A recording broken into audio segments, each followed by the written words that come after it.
What's up, everybody? It's Jube from Section 122 on ArgosEndzone.com. It's time for Week 19 action. I'm out of fingers as the Argos travel to Montreal to take on the Alouettes. Before we get too deep into that, let's take a look back at what happened last week.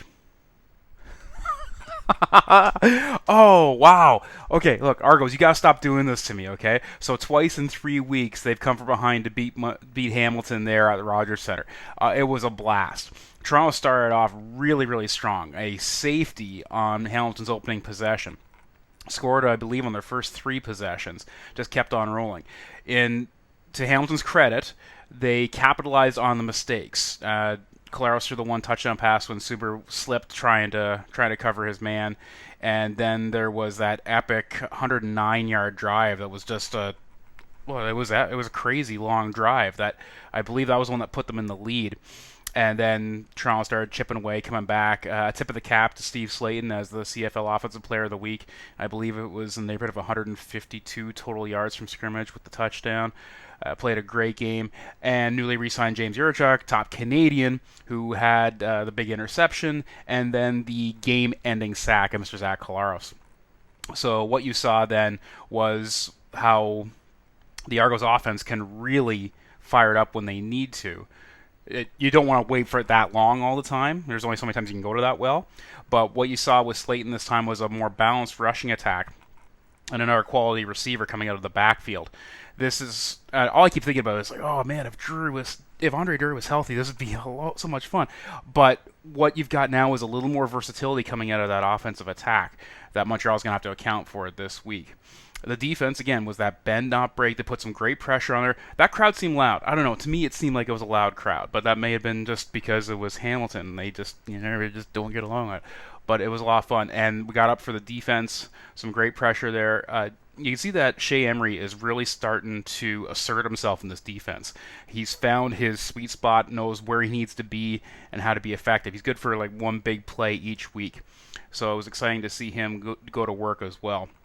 On special teams, Swayze Waters. I almost said he was automatic, but he did miss that field goal late, which had us all kind of biting our fingernails. But in terms of field position, the coverage team did a much, much better job this week, and Waters was able to keep them deep when need be. They're going to need to bring all those elements into Montreal this week for sure, as this game is going to make a huge step in who's going to be first in the East. Stadium at McGill University to take on the Montreal Alouettes. Haven't been there, but I think that's how that all falls into place. Anyways, this is the rubber match. Both teams have road wins against each other, with this being the third matchup. So you got to think that's a leaning toward Toronto to being on the road again. If we can learn anything from the previous matchup at the Rogers Center, we see a very, very stifling, fast defense on the Montreal side of the ball. They're very, very difficult to run against, as it was Chip Cox who is dangerous on every portion of the field, no matter what the play is, and a linebacker whose name escapes me right now. I think they were calling him Bear, but he was just clogging up the middle there. You're going to have to take advantage of that aggressive offense there with, again, the counters, the screens. Try to get them to overreact to things. It's your only chance of moving that ball against them. And then when Montreal's on offense, Crompton and Carter have created a really good connection. A lot of people are saying this will be Duron Carter's last year in the CFL, as he'll make the jump to the NFL next year. I don't know. All I know is that him and S.J. Green have become a very, very dangerous passing threats for Crompton, who's got the sickest hockey hair of any football player out there right now. No offense, Mike Bradwell. We all know your hair is number one. We're just talking like from a hockey hair thing. It's got a little more flow coming out the back end of it. But this is the challenge that the Argos are going to be dealing with. Not the hair thing. No, get away from the hair thing.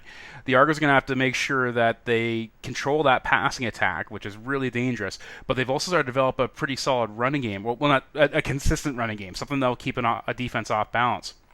So trying to account for both could be a bit of a challenge. But speaking of accounting, the Argos did a fantastic job of controlling Hamilton's rushing game last week. If they bring that same type of game plan, you could see some of that effectiveness coming through again as well. So what you got to do then, again, you got to stay on S.J. Green. That guy is just so bloody dangerous and been an Argos killer for way too long. And then Carter on the deep passes. You can get pressure on Crompton, try to get him panicked and having him to rush. That's got potential there.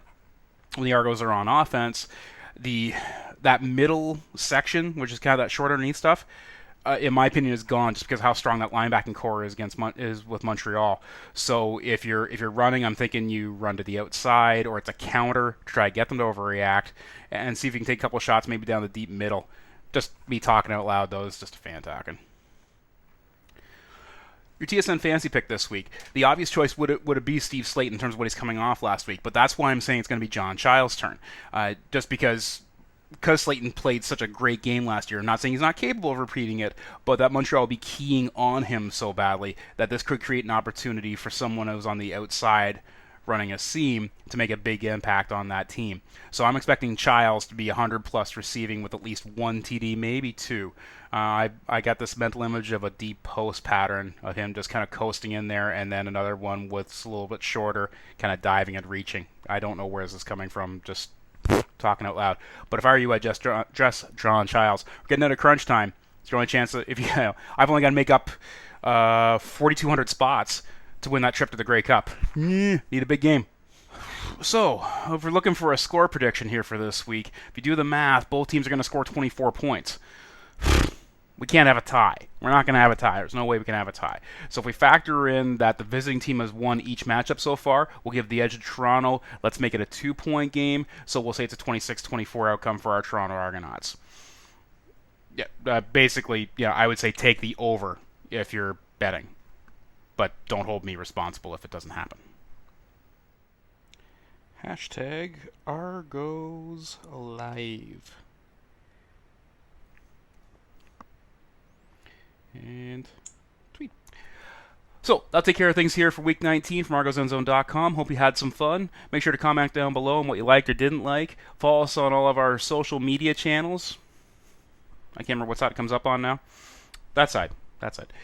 And, keep an eye out. Game is Sunday, which, by the way, is the end of daylight savings time. So make sure to set your clocks back if you're in a time zone that does that type of thing. And so you don't miss the game, which I believe is a 12 o'clock start on TSN.